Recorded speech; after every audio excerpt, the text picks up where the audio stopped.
வக்ஃப் சட்டத்தில் திருத்தம் செய்யும் சட்ட மசோதாவை மத்திய அரசு முழுமையாக திரும்பப் பெற வேண்டும். பிரதமர் மோடிக்கு முதலமைச்சர் மு.க.ஸ்டாலின் கடிதம். எதிர்க்கட்சிகளின் கடும் எதிர்ப்புகளுக்கு இடையே வக்ஃப் வாரிய சட்டத்திருத்த மசோதா மக்களவையில் தாக்கல். வக்ஃப் மசோதா சிறுபான்மையினருக்கு எதிரானது என திமுக எம்பி ஆர். ராசா குற்றச்சாட்டு. கச்சத்தீவை மீட்க மத்திய அரசை வலியுறுத்தி சட்டப்பேரவையில் முதலமைச்சர் கொண்டு வந்த தனி தீர்மானம். அதிமுக, பாஜக உள்ளிட்ட கட்சிகளின் ஆதரவோடு ஒருமனதாக தீர்மானம் நிறைவேற்றம்.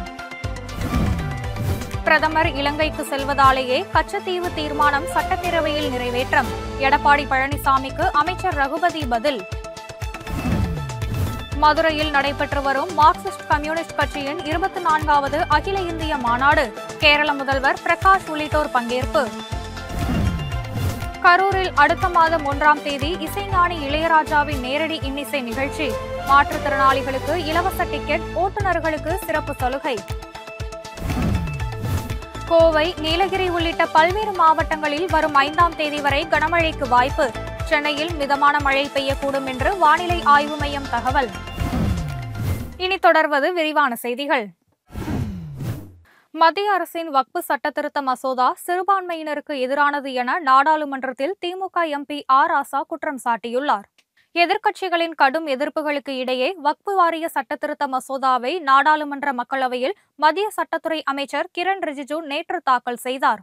இந்த மசோதா குறித்து அனைத்து உறுப்பினர்களும் விவாதம் நடத்தி வருகின்றனர். அந்த வகையில் திமுக எம்பி ஆர். ராசா நாடாளுமன்ற மக்களவையில் பேசியபோது வக்ஃப் சட்டத்திருத்த மசோதா குறித்த முழுமையான உண்மைகளை மத்திய பாஜக அரசு கூறவில்லை என்றும், சிறுபான்மையினருக்கு எதிராகவும் அரசியல் சட்டத்திற்கு எதிராகவும் வக்ஃப் மசோதா தாக்கல் செய்யப்பட்டுள்ளது என்றும் அவர் குற்றம் சாட்டினார்.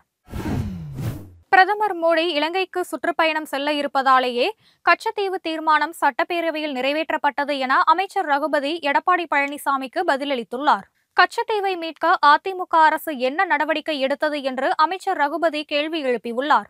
சென்னையில் செய்தியாளர்களுக்கு பேட்டியளித்த அமைச்சர் ரகுபதி, இந்தியா மற்றும் இலங்கை எல்லை பிரிக்கப்பட்டபோது கச்சத்தீவு இலங்கைக்கு வழங்கப்பட்டது என கூறினார். தேர்தலுக்காக தீர்மானம் கொண்டுவரும் கட்சி திமுக அல்ல என்று கூறிய அவர், பிரதமர் மோடி இலங்கைக்கு செல்வதால் தான் கச்சத்தீவு தீர்மானத்தை கொண்டு வந்தோம் என எடப்பாடி பழனிசாமிக்கு பதிலடி கொடுத்துள்ளார். கச்சத்தீவு விவகாரத்தில் மாநில அரசின் சம்மதமும் பெறப்படவில்லை என்றும், தமிழ்நாடு அரசை கலந்தாலோசிக்காமல் கச்சத்தீவை வழங்கியது தவறு என்றும் அவர் கூறினார். கச்சத்தீவு இலங்கைக்கு வழங்கப்பட்டது தமிழ்நாட்டு மக்களுக்கு நஷ்டம் என கூறிய அமைச்சர் ரகுபதி, கச்சத்தீவை திரும்ப பெற அனைவரும் பாடுபட வேண்டும் என தெரிவித்தார். கச்சத்தீவு மீட்கப்படும் என கூறி மீனவர்களுக்கு நன்மை செய்வது போல் திமுக அரசு நாடகம் ஆடுகிறது என எதிர்க்கட்சித் தலைவர் எடப்பாடி பழனிசாமி குற்றம் சாட்டியுள்ளார். சட்டப்பேரவை வளாகத்தில் செய்தியாளர்களுக்கு பேட்டியளித்த அவர், இலங்கைக்கு திமுக அரசு கச்சத்தீவை தாரை வார்க்கப்பட்டதால் அன்று முதல் இன்று வரை தமிழக மீனவர்களுக்கு சோதனை ஏற்பட்டுள்ளது என்றும், 5 பிரதமர்கள் தலைமையில் மத்திய அமைச்சரவையில் திமுக அங்கம் வகித்தும் கச்சத்தீவை மீட்க எந்த நடவடிக்கையும் எடுக்கவில்லை என்றும் அவர் குற்றம் சாட்டினார்.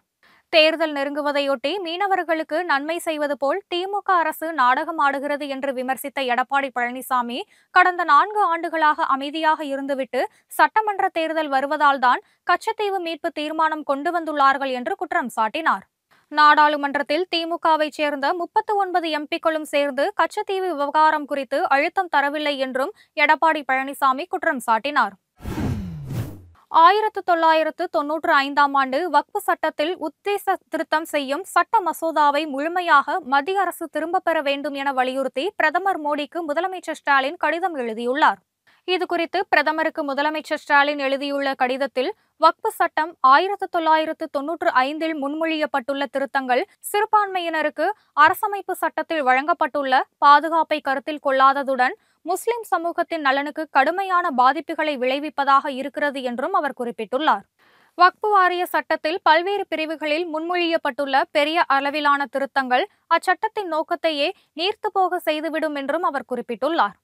வக்ஃப் திருத்த சட்டம் 2024ஐ முழுமையாக திரும்பப் பெற மத்திய அரசை வலியுறுத்தி சட்டமன்ற பேரவையில் கடந்த மாதம் ஒருமனதாக தீர்மானம் நிறைவேற்றப்பட்டது என்றும், தீர்மானத்தின் நகலை இத்துடன் இணைத்து அனுப்பியுள்ளதாகவும் அவர் குறிப்பிட்டுள்ளார்.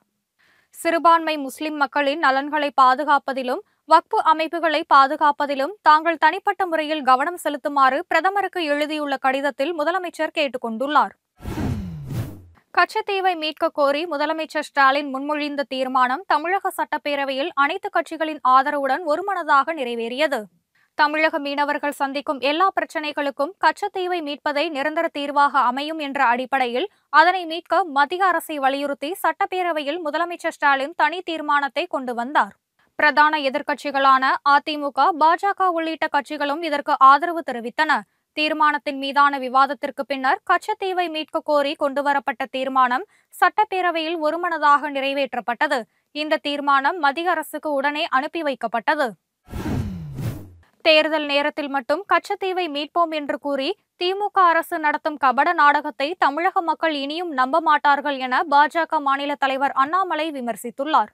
இதுகுறித்து அண்ணாமலை வெளியிட்டுள்ள எக்ஸ் தள பதிவில், கடந்த 20 ஆண்டுகளில் இலங்கை அரசால் ஆயிரக்கணக்கான இந்திய மீனவர்கள் கைது செய்யப்பட்டுள்ளனர் என்றும் 1000த்திற்கும் மேற்பட்ட மீன்பிடி படகுகள் பறிமுதல் செய்யப்பட்டு உள்ளதாகவும் குறிப்பிட்டுள்ளார்.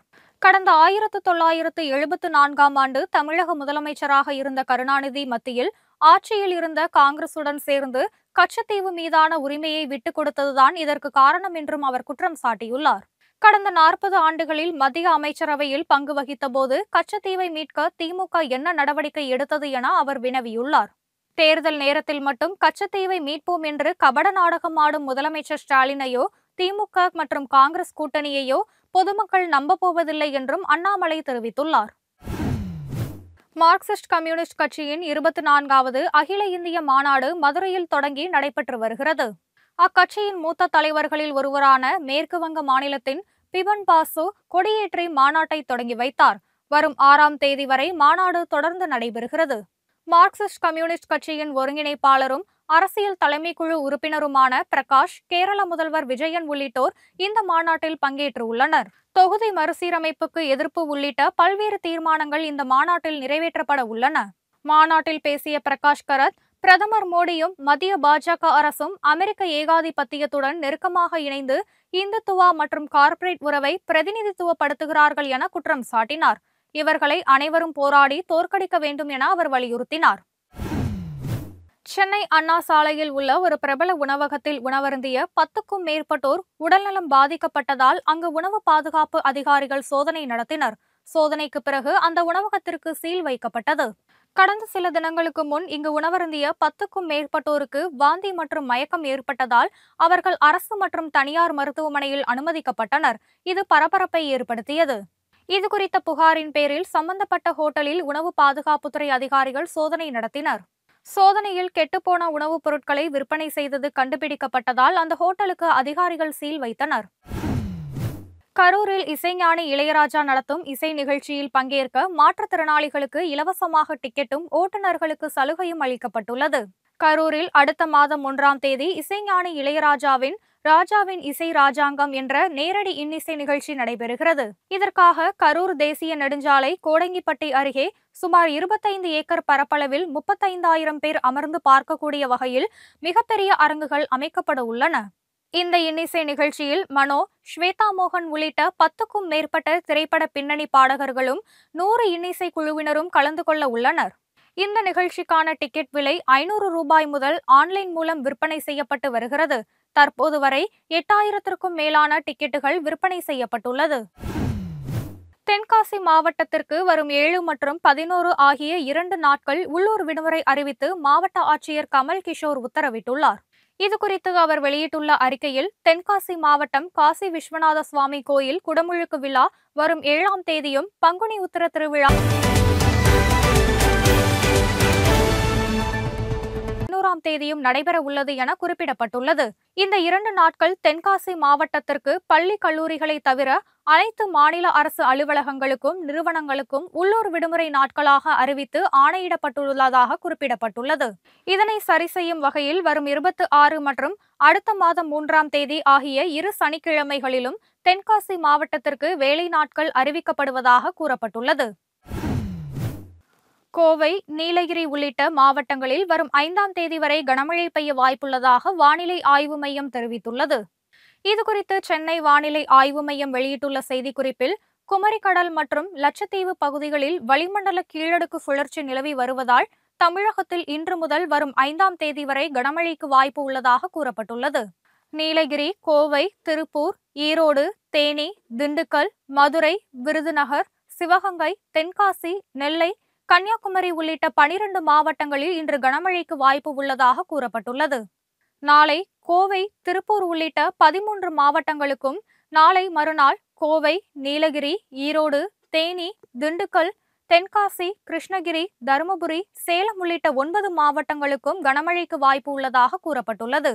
சென்னையின் ஒரு சில பகுதிகளில் லேசானது முதல் மிதமான மழைக்கு வாய்ப்பு உள்ளதாகவும், அதிகபட்ச வெப்பநிலை 35 டிகிரி செல்சியஸ் அளவில் இருக்கக்கூடும் என்றும் வானிலை ஆய்வு மையம் தெரிவித்துள்ளது.